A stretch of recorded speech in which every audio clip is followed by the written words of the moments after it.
इन गलतियों से हो सकता है बड़ा नुकसान। सरकार वापस ले सकती है होम लोन सब्सिडी। प्रधानमंत्री आवास योजना ने पहली बार घर खरीदने वाले लोगों को किफायती घर मुहैया कराने में काफी मदद की है। इसकी सफलता के बाद केंद्र सरकार ने 9 अगस्त 2024 को पीएम आवास योजना 2.0 की शुरुआत की है। ये योजना आर्थिक रूप से कमजोर वर्ग, निम्न आय वर्ग और मध्यम आय वर्ग के लोगों के लिए बनाई गई है। इसके तहत सरकार घर खरीदने या बनाने के लिए होम लोन पर सब्सिडी देती है, लेकिन इस योजना का लाभ लेने वालों के लिए कुछ जरूरी नियम और शर्तें भी हैं जिन्हें अनदेखा करना भारी पड़ सकता है। अगर कुछ गलतियां हो जाती हैं तो सरकार आपके होम लोन पर मिलने वाली सब्सिडी वापस ले सकती है। क्या है पीएम आवास योजना 2.0? PMAY 2.0 एक क्रेडिट लिंक्ड सब्सिडी स्कीम है जिसमें पात्र लाभार्थियों को होम लोन पर ब्याज दर में सब्सिडी मिलती है।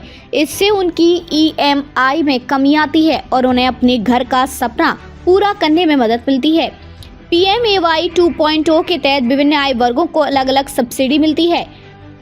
EVS आर्थिक रूप से कमजोर वर्ग, इस कैटेगरी में उन लोगों को शामिल किया गया है जिनकी वार्षिक आय 3 लाख रुपए तक है। LIG निम्न आय वर्ग, इस वर्ग में सालाना आय 3 लाख से 6 लाख रुपए के बीच होनी चाहिए। MIG मध्यम आय वर्ग, इसमें 6 लाख से 9 लाख रुपए के बीच वार्षिक आय वाले लोग शामिल हैं, जिस आधार पर वापस ली जा सकती है PMAY 2.0 की सब्सिडी। PMAY 2.0 के तहत दी जाने वाली सब्सिडी तभी तक बनी रहती है जब तक लाभार्थी कुछ प्रमुख शर्तों का पालन करता है, लेकिन अगर इन शर्तों का उल्लंघन होता है तो सब्सिडी को वापस लिया जा सकता है। इसके कुछ प्रमुख कारण निम्नलिखित हैं। लोन डिफॉल्ट होना, यदि लाभार्थी होम लोन की EMI का समय पर भुगतान नहीं कर पाता है और उसकी loan account NPA non performing asset में बदल जाती है तो ऐसी स्थिति में सब्सिडी वापस ली जा सकती है। ये बैंक के लिए एक चेतावनी होती है कि कर्जदार लोन चुकाने में असमर्थ हैं।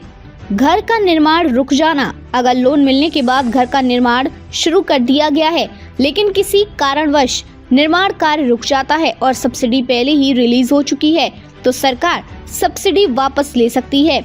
यूटिलाइजेशन सर्टिफिकेट का अभाव, लाभार्थी को लोन मिलने के बाद 1 साल के भीतर यूटिलाइजेशन सर्टिफिकेट जमा करना जरूरी होता है। अगर ऐसा नहीं होता है तो सब्सिडी को वापस लेने की प्रक्रिया शुरू हो सकती है। यह सर्टिफिकेट यह प्रमाणित करता है कि लोन का उपयोग सही उद्देश्य के लिए किया गया है। कैसे मिलती है PMAY की सब्सिडी?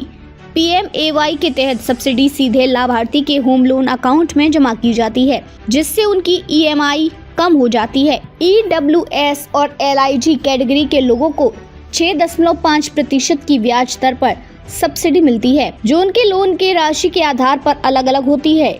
इससे लोन चुकाने का बोझ कम हो जाता है और घर खरीदने का सपना थोड़ा और सस्ता हो जाता है। अगर सब्सिडी वापस हो जाए तो EMI पर क्या असर पड़ेगा? अगर किसी कारणवश आपकी सब्सिडी वापस ले ली जाती है तो इससे आपकी EMI बढ़ सकती है। कर्जदार को अपनी ओरिजिनल ब्याज दर पर EMI का भुगतान करना होगा, जिससे मासिक किस्तों का बोझ बढ़ जाता है। इसका सीधा असर आपके मासिक बजट पर पड़ेगा। इसलिए सब्सिडी का लाभ सुरक्षित रखने के लिए जरूरी शर्तों का पालन करना बहुत आवश्यक है। नुकसान से बचने के लिए ध्यान देने योग्य बातें: लोन की समय पर अदायगी करें, समय पर EMI का भुगतान करें ताकि आपका अकाउंट NPA की श्रेणी में ना आए। निर्माण कार्य समय पर पूरा करें। अगर आप लोन का उपयोग घर बनाने के लिए कर रहे हैं तो सुनिश्चित करें कि निर्माण कार्य में देरी ना हो। सभी जरूरी दस्तावेज सही समय पर जमा करें।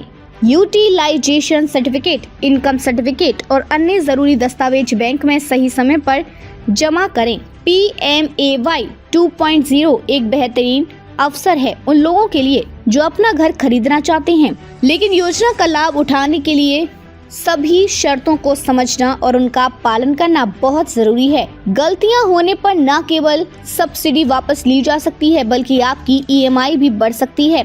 इसलिए स्कीम के हर पहलू को ध्यान में रखकर ही कदम उठाएं और सरकार द्वारा दी जाने वाली इस सुविधा का पूरा लाभ उठाएं। योजना से संबंधित किसी भी जानकारी के लिए अपने बैंक या संबंधित सरकारी एजेंसियों से संपर्क करें और आवश्यक निर्देशों का पालन करें। इससे आप अपने घर के सपने को साकार कर सकते हैं बिना किसी वित्तीय बाधा के।